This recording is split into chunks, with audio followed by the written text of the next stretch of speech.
Alright, cool, I'm gonna bone out. What up guys? Today I want to show you my method of running multiple switch legs to a set of lights. So i.e. the kitchen lights or living room lights, anywhere where there's multiple boxes you got to pull. You can even use it for smoke detectors. Today I'm going to show it to you in these lights. Alright, so first thing, I get my ladder situated in a point where I can hit most of these lights without just the least amount of movement. So yeah, I'm starting from point A and I'm wanting to run all the way to point E, meaning that there's 5 lights in this set of lights. So I'm just kind of getting all my slack pulled.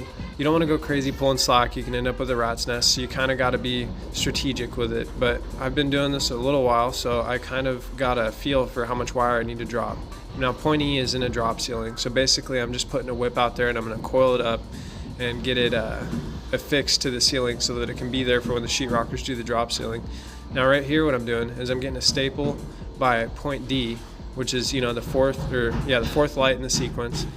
And since I have all this slack here, I'm going to get stapled, and then it's kind of hard to tell, but I'm going to pull slack enough to where I can basically pull 2 points down next to this light, and then I'm going to cut it because I'm going to have a loop there. But when I cut it, that makes it to where I'm landing 2 ends into this, so it's as if I just ran from light to light to light, but I did it all in one move.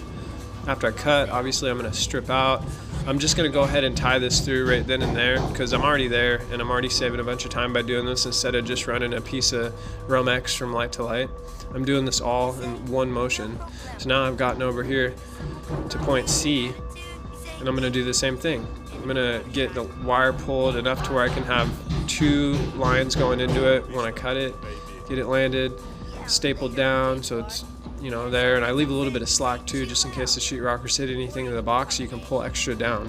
It's pretty smart to do that because when the sheetrockers hit it, obviously, you know, there's not a lot you can do if they nick it right where it comes into the box. So yeah, again, I'm just stripping it out. I'm gonna go ahead and wire nut everything through, you know, tie the grounds, neutrals, and hots through. Just, it's easier to do that, and then nobody has to get on a ladder and do that at the end of the day if you just do it right then and there. And I just repeat this process until I've worked my way all the way back to point A. And then point A will, you know, not obviously to some people, but I guess it'll have the switch leg go into the actual switch that operates it. This is just one method I've been taught that just, I don't know, it helps so much. It makes you so efficient with your time if you can do this.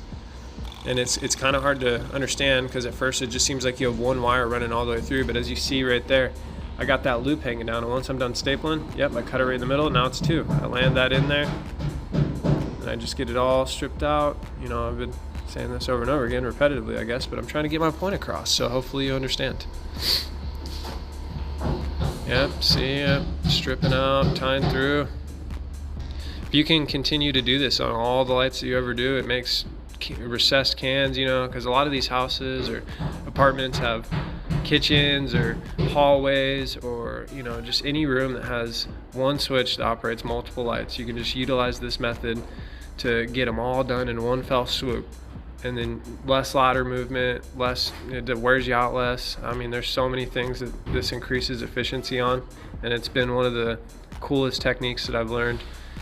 And you know, like, the more valuable you are to a company and your efficiency of time, you know, that just, you can command more. You can be a guy that goes into an interview and just understands a lot of different techniques that people are using out there, and you don't even have to work as hard. Like, I used to run a piece of 14-2 between lights just individually over and over and over again, and man, that would exhaust me going up and down that ladder, moving it over and over again. But yeah, I'm not saying it's not tiring still, but god dang, this just saved me a lot of time. So yeah, hopefully you enjoyed this little tip, and maybe you can try to use it. I'm sure someone showed it to you, and you know, I know I'm not the only one doing this kind of stuff, but hey, someone's got to tell people.